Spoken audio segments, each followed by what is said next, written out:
नमो विष्णुपादाय कृष्णपृष्ठाय भूतले श्रीमते भक्तिवेदांत स्वामिनिति नामिने। नमस्ते सरस्वती देवे गौरवाणी प्रचारिणे निर्विशेष शून्यवादी पाश्चात्य देश तारिणे। जय श्री कृष्ण चैतन्य प्रभु नित्यानंद श्री अद्वैत गदाधर शिवासादि गौर भक्त वृंद। हरे कृष्णा कृष्णा कृष्णा हरे हरे, हरे राम राम राम हरे हरे। जय श्री प्रभुपाद की जय, अनंत कोटि वैष्णव वृंद की जय। हरे कृष्णा। आप सभी का स्वागत है आज के इस सेशन में। तो आज हम लोग श्रीमद् भगवद गीता अध्याय 7 और श्लोक संख्या 7 पढ़ने वाला। स्क्रीन शेयर करता हूँ।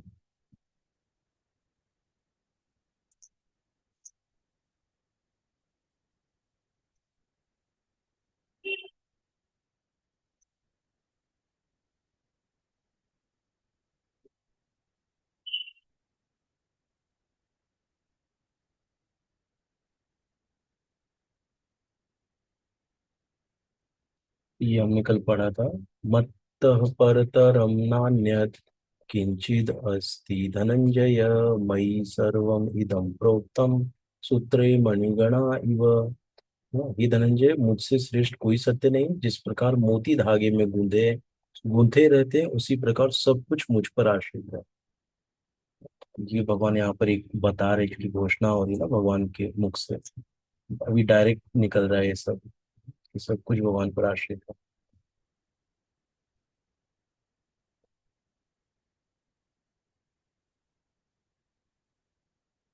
तो सबसे इम्पोर्टेंट यही है, इस श्लोक से निष्कर्ष निकलता है कि परम सत्य ही श्री भगवान।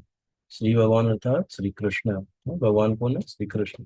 परम सत्य ही श्री भगवान है, जो अपनी विविध परा अपरा शक्तियों के द्वारा सर्वव्यापी है ना। परा अर्थात जीव, जीवात्मा ना, और अपरा अर्थात अपरा शक्ति मतलब 8 तत्व ना, जो हमने देखा मन बुद्धि अहंकार सूक्ष्म, और जो स्थूल है वो क्या है? पृथ्वी, जल, अग्नि, वायु, आकाश ना। तो ये 5 3 8 अपरा में आता है परा। तो ये सब क्या भगवान की शक्तियां हैं। तो आगे हम लोग बढ़ते हैं, आज का पढ़ते हैं। ये भी बहुत बहुत बहुत इंपॉर्टेंट श्लोक है। तो इसके ऊपर भी हम लोग चर्चा करेंगे अच्छे से। ये भी श्लोक हमको याद होना चाहिए ना हमेशा। और एक हमारे एक प्रभु जी हैं, जिन्होंने एक ऐप बनाया है। वो ऐप मैंने एक बार शेयर किया था, वापस शेयर करूंगा। तो वो ये सब श्लोका वो डालते हैं उसमें, और कैसे इन श्लोकों से हमको भगवान को प्रतिक्षण याद करने में सहायता मिलती है। तो ये रसो हम अप्सु पढ़ते हैं तो ये आपको बताऊंगा। रसो हम अप्सु कौन्तेय, प्रभासमी शशि सूर्ययोः, प्रणवः सर्ववेदेषु, शब्दः खे पौरुषं नृषु।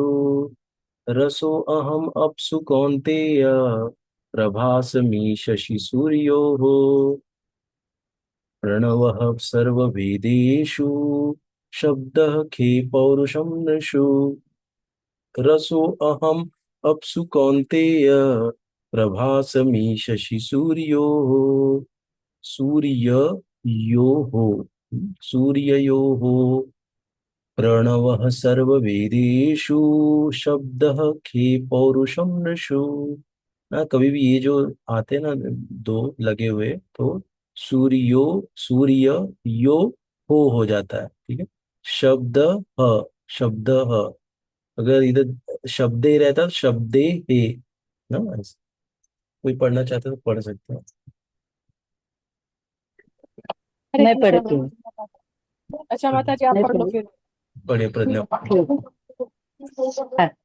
रसो रसमप्सु कौन्तेय, प्रभास्मि शशिसूर्ययोः, प्रणवः सर्ववेदेषु, शब्दः के पौरुषं दृशु।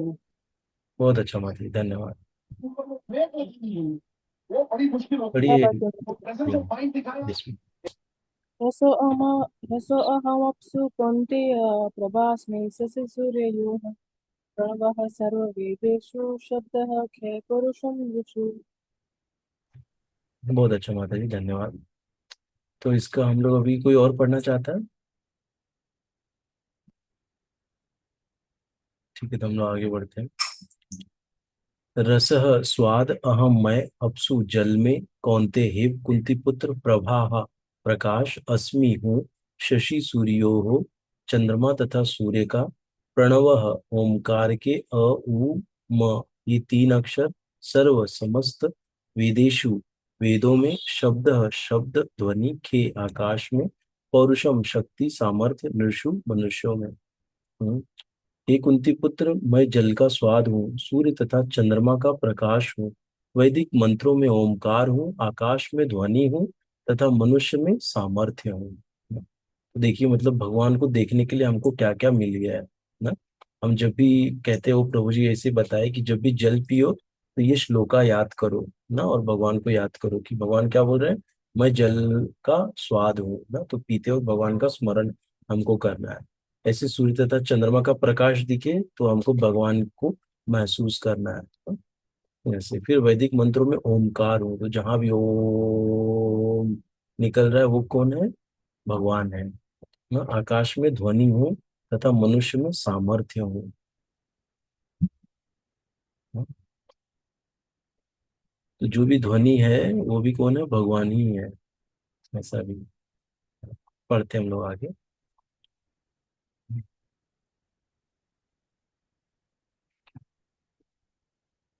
तात्पर्य, यह श्लोक बताता है कि भगवान किस प्रकार अपनी विविध परा तथा अपरा शक्तियों द्वारा सर्वव्यापी है। परमेश्वर की प्रारंभिक अनुभूति उनकी विभिन्न शक्तियों द्वारा हो सकती है। इस प्रकार उनका निराकार रूप में अनुभव होता है। जिस प्रकार सूर्य देवता एक पुरुष है और सर्वव्यापी शक्ति सूर्य प्रकाश द्वारा अनुभव किया जाता है, उसी प्रकार भगवान अपने धाम में रहते हुए भी अपनी सर्वव्यापी शक्तियों द्वारा अनुभव किए जाते हैं। जल का स्वाद जल का मूलभूत गुण है। कोई भी व्यक्ति समुद्र का जल नहीं पीना चाहता, क्योंकि इसमें शुद्ध जल के स्वाद के साथ साथ नमक मिला रहता है। जल के प्रति आकर्षण का कारण स्वाद की शुद्धि है, और यह शुद्ध स्वाद भगवान की शक्तियों में से एक है। निर्विशेषवादी व्यक्ति जल में भगवान की उपस्थिति जल के स्वाद के कारण अनुभव करता है, और सगुणवादी सगुणवादी भगवान का गुणगान करता है, क्योंकि वे प्यास बुझाने के लिए सुस्वादु जल प्रदान करते हैं। परमेश्वर को अनुभव करने की यही विधि है। व्यवहारतः सगुणवाद तथा निर्विशेषवाद में कोई मतभेद नहीं है। जो ईश्वर को जानता है वह यह भी जानता है कि प्रत्येक वस्तु में एक साथ सगुण बोध तथा निर्गुण बोध निहित है, और इनमें कोई विरोध नहीं है। अतः भगवान चैतन्य ने अपना शुद्ध सिद्धांत प्रतिपादित किया, जो अचिंत्य भेदाभेद तत्व कहलाता है। सूर्य तथा चंद्रमा का प्रकाश भी मूलतः ब्रह्म ज्योति से निकलता है ना। ये हम लोग ने इसके ऊपर पहले के बहुत सारे सेशन में चर्चा किया ना। अचिंत्य भेदाभेद तत्व क्या है? कि एक साथ, मतलब भगवान उसमें है भी और नहीं भी है हाँ? जैसे हम देखते हैं बूंद में ना, बूंद में जो घटक है भी, और वो क्या है कि बूंद में मतलब एक बूंद है, लेकिन एक कैसे एक बहुत विभु है, और एक पूरा अथाह सागर है, और एक छोटा सा बूंद है ना। तो वो अंतर वैसे, तो भगवान जैसे पत्थर में है भी और नहीं भी है ना। ये पत्थर क्या है? भगवान की शक्ति है। और भगवान क्या है? कण कण में है। तो भगवान उसमें है और भगवान नहीं भी है ना। तो भगवान कैसे, इसी को अचिंत्य भेदाभेद तत्व बोला जाता है ना। ऐसे अभी नहीं है, कैसा है? अभी कोई बोलेगा कि इसके अंदर मोमेंट ही नहीं है, तो नहीं है ना। तो ये कैसा है? लेकिन भगवान क्या है? बोले कण कण में हूं मैं ना। लेकिन क्या भगवान फिर पत्थर में हो सकते हैं ना? एक सादा पत्थर है, अभी हम लोग फिर पत्थर को कुचल कुचल के जा रहे हैं। हाँ, कितने सारे पत्थर मिलते हैं, हम लोग पैर से उसको ठोकर मार देते हैं। अरे उसमें भगवान ने ठोकर क्यों मारा आपने ना? भगवान है उसमें ना, अगर सोचे हम लोग इस बात को तो।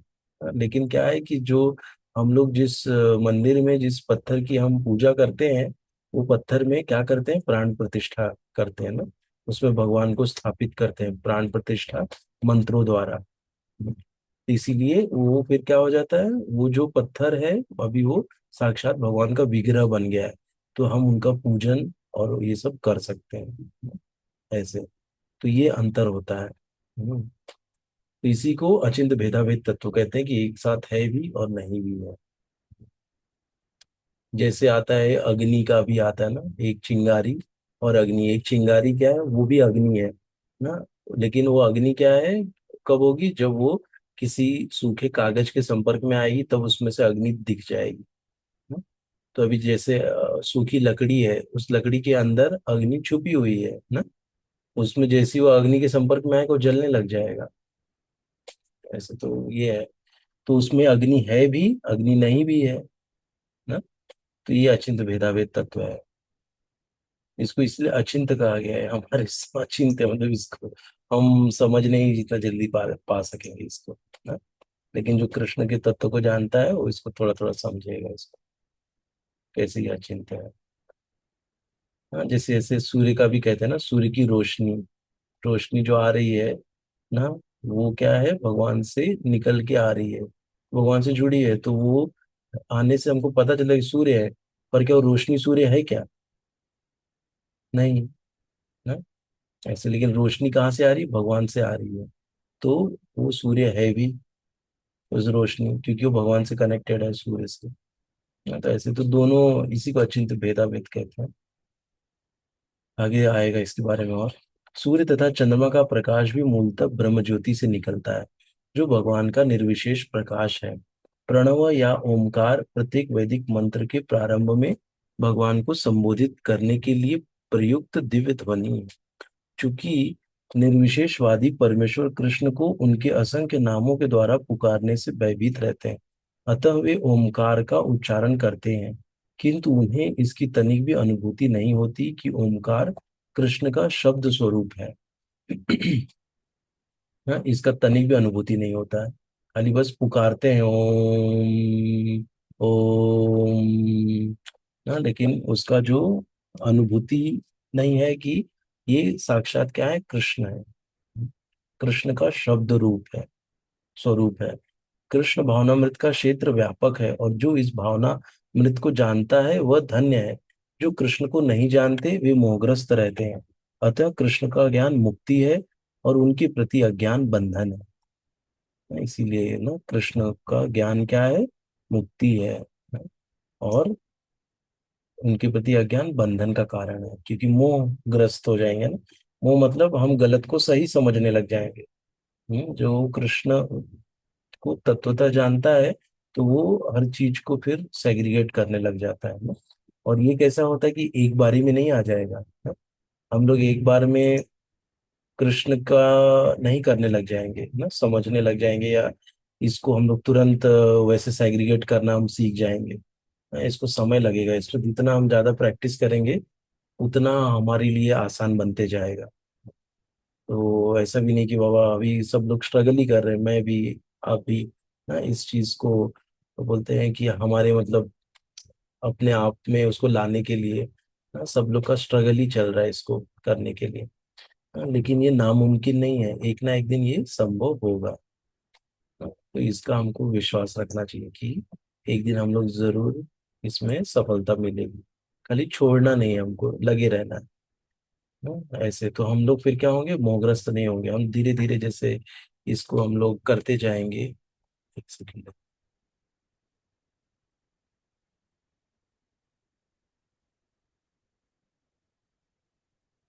जैसे हम लोग थोड़ा थोड़ा थोड़ा थोड़ा करते जाएंगे, जैसे जल पी रहे हैं, जल से भगवान को याद कर रहे हैं ना। और अभी हम लोग क्या कर रहे हैं, खाली चैंटिंग करते वक्त ही भगवान का नाम ले पा रहे हैं ना। लेकिन फिर हम लोग कैसे अलग अलग सिनेरियो में, जैसे पानी पीते वक्त जय श्री कृष्णा, और फिर वो श्लोक है ना, रसोहम अप्सु कौन्तेय प्रभासमी शशि सूर्यो हो, हाँ, और प्रणव सर्व वेदेषु शब्द के पौरुषम नशु, ऐसे करके पीते हुए उस श्लोका याद करते हुए तो हम क्या हो रहे हैं, भगवान से कनेक्ट हो रहा है ना? और फिर हम लोग सूर्य को देख रहे हैं तो हम लोग को लग रहा है कि ये कैसे है, प्रकाश, ये साक्षात भगवान है। आगे आएगा कि भगवान बोलते हैं कि सूर्य और चंद्र चंद्र मेरे नेत्र हैं। तो ऐसे करके हम लोग क्या करेंगे, भगवान से कनेक्टिविटी हमारी बढ़ते जाएगी।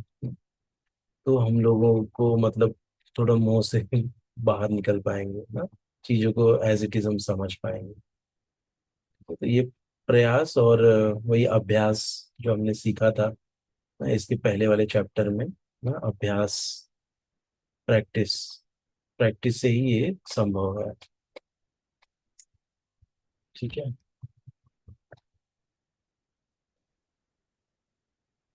चलो हम लोग आगे का पढ़ते हैं अभी।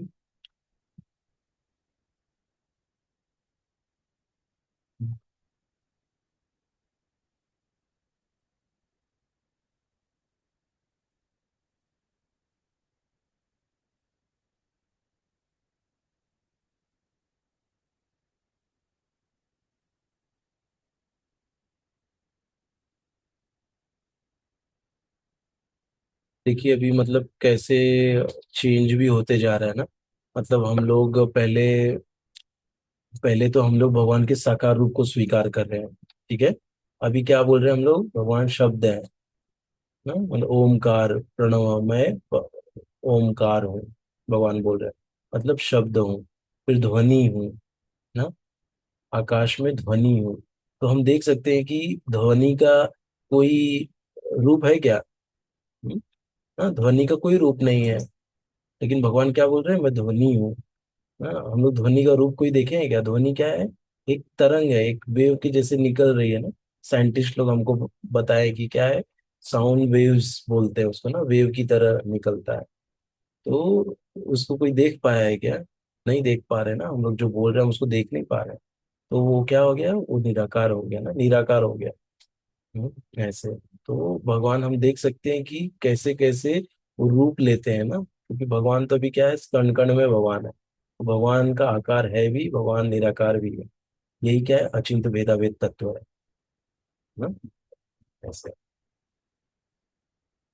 तो हम लोग जो है ना, जिस संप्रदाय में हम लोग हैं, ब्रह्म गौड़ी मत संप्रदाय, उसमें क्या है कि हम लोग दोनों को मानते हैं ना, दोनों को रिस्पेक्ट देते हैं। ठीक है। तो हम लोग ऐसे नहीं बोलते कि खाली भगवान साकार ही है, भगवान निराकार है ही नहीं ना। हम लोग क्या, साकार को ज्यादा महत्व देते हैं, इसलिए कि हम लोग साकार रूप से कनेक्ट होते हैं ना, क्योंकि निराकार से कनेक्ट होना थोड़ा डिफिकल्ट होता है ना। खाली बस एक ब्रह्म से बोल के हम लोग उनसे कनेक्ट नहीं हो सकते हैं ना। तो हमारे लिए कुछ एक अपना आदान प्रदान करने के लिए कोई व्यक्ति होना चाहिए। हाँ, तो हमारे लिए भगवान का जो विग्रह है वही व्यक्ति के रूप में हमको मिले, और उनसे ही हम लोग सब आदान प्रदान करते हैं ना।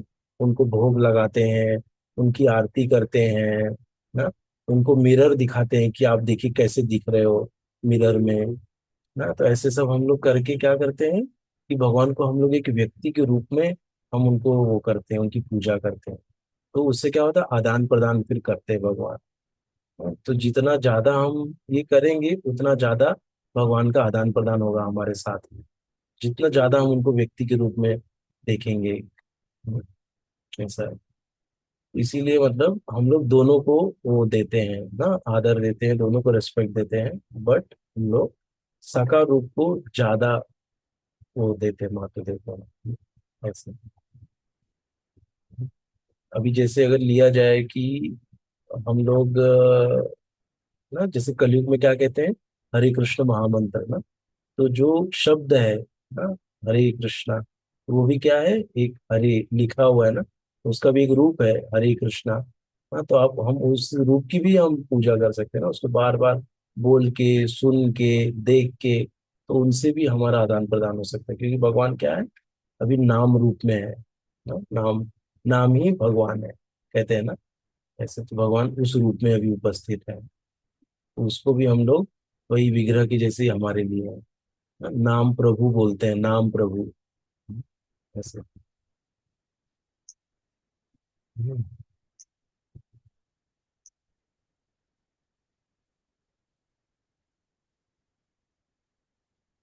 ये सब सुनने के बाद ऐसे लगेगा कि अरे, मतलब कुछ समझ ही नहीं आ रहा है क्या है भगवान।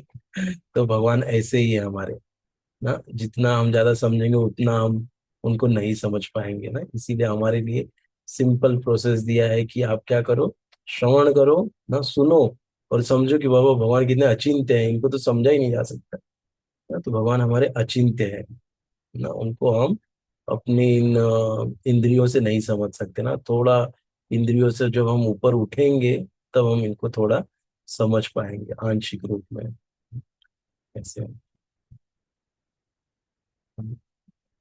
और क्या है, इसीलिए हमारे कलयुग में कहा कहा गया है कि हमारे पास ना समय है ये शास्त्र पढ़ने का, ना सुनने का समय है, ना पांच आधा घंटा जाके किसी सत्संग में बैठने का भी समय नहीं।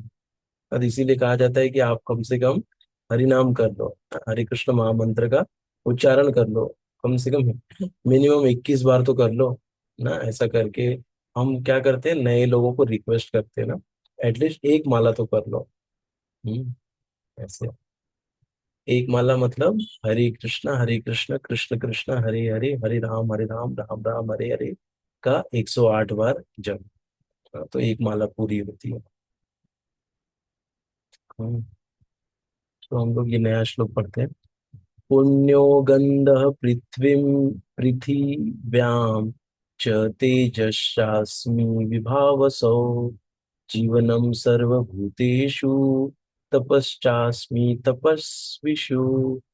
पुण्यो गंध पृथिव्याम च पृथिव्याम च तेजश्चास्मि विभावसो जीवनं सर्वभूतेषु तपश्चास्मि तपस्विषु। तपस्विषु। कोई पढ़ना चाहेगा?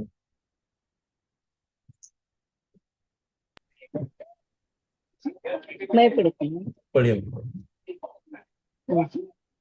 पुण्यो गन्धः पृथिव्यां च तेजसाश्मि विभावसौ जीवनं सर्वभूतेषु तपश्चास्मि तपस्विषु। Thank you so much. तपस्विषु, थैंक यू।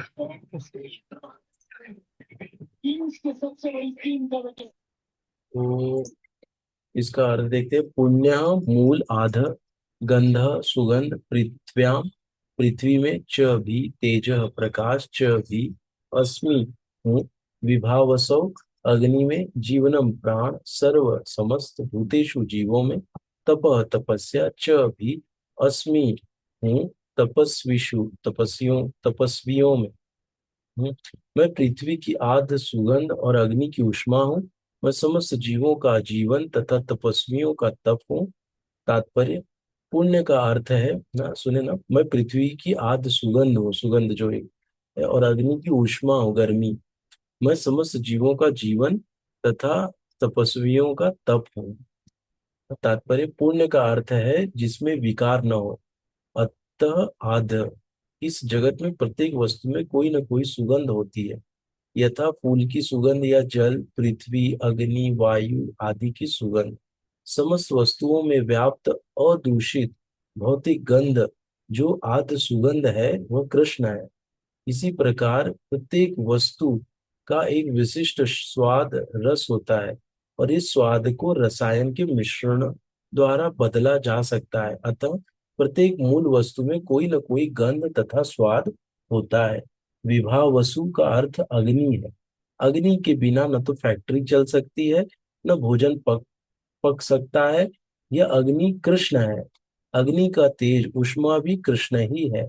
वैदिक चिकित्सा के अनुसार उपज का कारण पेट में अग्नि की मंदता है ना, क्योंकि जो हमारे पेट में भी अग्नि है ना, वो अग्नि क्या करती है, पूरे अपना हमारा पाचन करती है। जैसे हमको अपच हो जाता है, कुपच हो जाता है, मतलब खाना पच नहीं रहा है, मतलब क्या, फिर डॉक्टर बोलते हैं कि अग्नि क्या पड़ गई है, मंद पड़ गई है, ठंडी हो गई है अग्नि, इसलिए पाचन सही से नहीं हो रहा है। अतः पाचन तक के लिए अग्नि आवश्यक है ना, पाचन के लिए भी अग्नि आवश्यक है। इसलिए कहते हैं ना कि पानी नहीं पीना चाहिए हमको, है? जब खा लो उसके 1 घंटे बाद पानी, किस लिए कहते हैं? क्योंकि जो पानी पी लेंगे, जब आग लगी है अभी ना, तो आप क्या कर रहे हो, उसमें पानी डाल दे रहे हो तो आग बुझ जाएगी ना पेट की।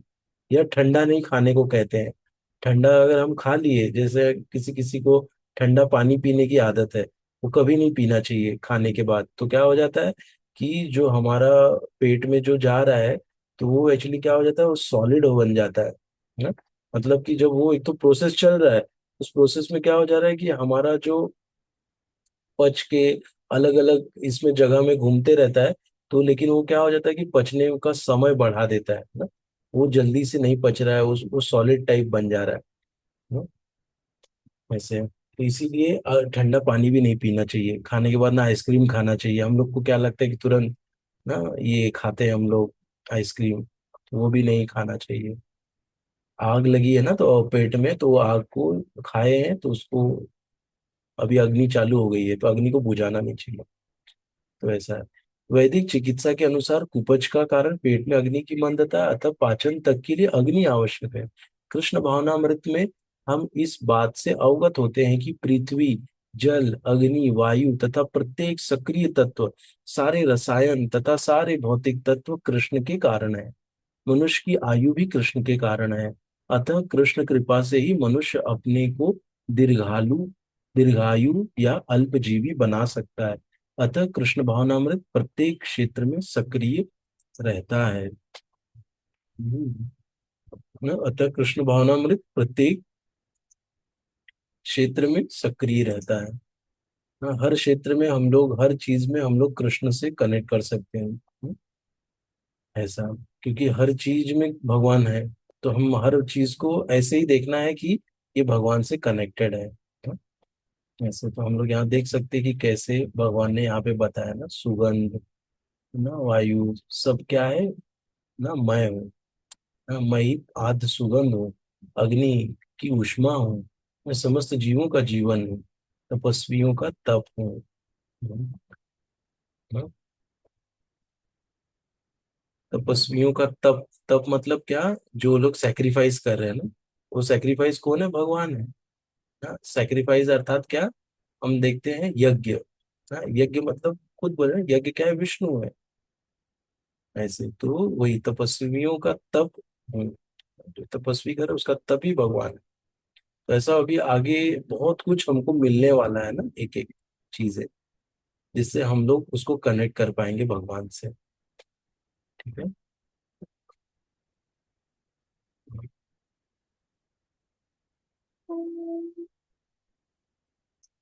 तो किसी को कोई प्रश्न है,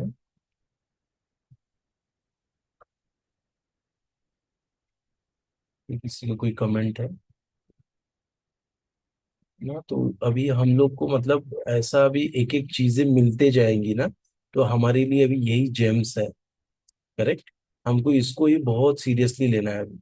क्यों? क्योंकि अभी हम लोग को एक एक भगवान से कनेक्शन मिल रहा है ना। इस कनेक्शन को हमको हमेशा क्या करना है, चिंतन करना है। ये नहीं कि हम लोग बस यहाँ से गया और यहाँ से हमारा बाहर आ गया, वो नहीं होना चाहिए। मैं अपने लिए बोल रहा हूँ, नहीं तो आप लोगों में टीचर नहीं बन रहा हूँ।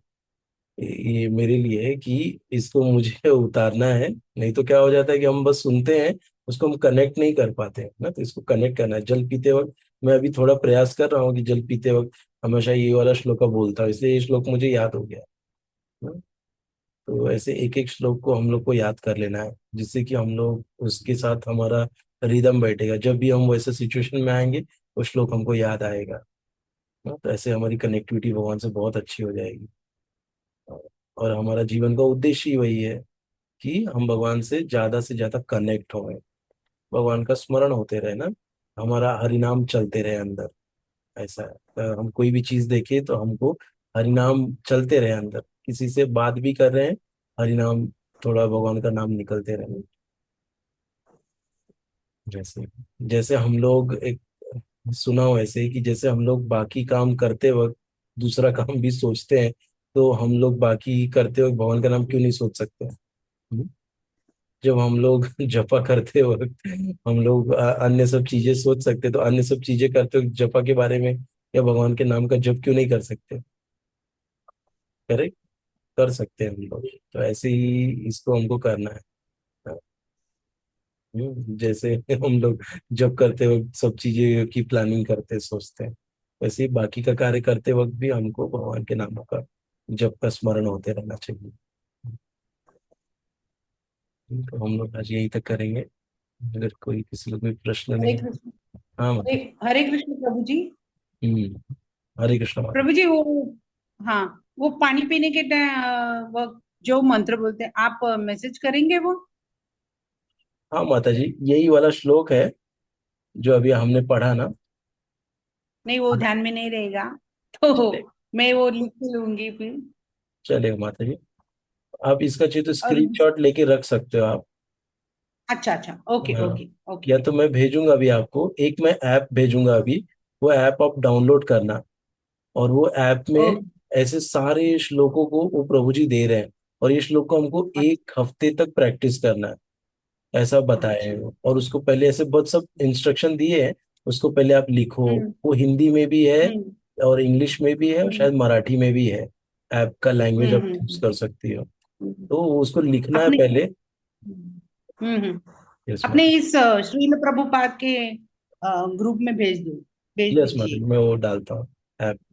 और दूसरा दूसरा एक प्रश्न है, जब हम भोग लगाते हैं तो मैं एक मंत्र बोलती हूँ, वो सही है क्या? आप गलत है मुझे बता दो आप। हम्म। देखो ये, हरे कृष्णा, नमो ब्राह्मण देवाय गौर ब्राह्मण हिताय च जगत हिताय कृष्णाय गोविंदाय नमो नमः। Is this correct? यस माता जी। नमो ब्रह्मणे ओके। देवाय गो ब्राह्मण हिताय च जगत हिताय कृष्णाय जगत गोविंदाय हिताय नमः। कृष्ण गोविंदाय नमो नमः। Okay okay okay. Yes. Thank you ma'am, लेकिन प्रभु जी। भोग लगाते वक्त ना माता जी कैसे लगाते हैं कि सर्वप्रथम ना अपने गुरु का नाम लेना है, अगर दीक्षा हो गई हाँ है हाँ। ना। और उसके बाद फिर श्री प्रभुपाद जी का प्रणाम मंत्र ना, नमो विष्णु हम्म। पदाय। फिर उसके बाद हाँ हाँ, वो बोलती हूँ। हाँ, वो वो बोलते हैं। बोलती हूँ सब। फिर बोलती नमो हूँ। हाँ, बोलती महावदन्याय हूँ। कृष्ण प्रेम प्रदाय थे कृष्णाय कृष्ण चैतन्य नामिने कृष्ण। गौरत विषय नमः। मतलब हम लोग ने भगवान श्री चैतन्य को भी भोग लगाए। फिर उसके बाद नमो हाँ, ब्रह्मणे देवाय गो ब्राह्मण हिताय च ओके जगत हिताय। तो ये सारे मंत्र 3 3 बार बोलने पड़ते हैं। ओके। हाँ, हाँ, ये मैं सारे एक ही मंत्र बात बोल रही 3 बार बोलने पड़ते हैं। नमो विष्णु हूँ। पदाय 3 बार, फिर नमो महावदन्याय 3 बार, नमो हम्म ब्रह्मणे 3 बार। हम्म। तो फिर हम 3 बार। भोग लगाते हैं। और बोलते वक्त ऐसे से आपको खिलाना है अपने हाथ से ना, मानसिक हाँ रूप से। हाँ अब ऐसे हाँ, से एक करती हाथ हूँ। से घंटी बजा के, एक हाथ से ऐसे ऐसे उनको प्रसाद दे रहे हैं करके करती हूँ। वो भावना करती करें। हूँ। हाँ बस। सॉरी प्रभु जी, मैं एक ही बार कर रही हूँ, ये मुझे मालूम ही नहीं। चलेगा माता जी, अभी ओके। से आप 3 बार कर कल से सकते कल से हैं। कल से करो, कल से करो। Yes ma'am. Okay. Thank you प्रभु जी। हरे कृष्णा। ठीक है, तो हम लोग आज यहीं तक करते हैं, कल मिलेंगे हम लोग। जय श्रील प्रभुपाद की जय, अनंत कोटि वैष्णव की जय जय। गोविंद हरे की जय कृष्ण। जय। हरे हरे कृष्ण प्रभु जी। हरे कृष्ण। दंडवत। चलो।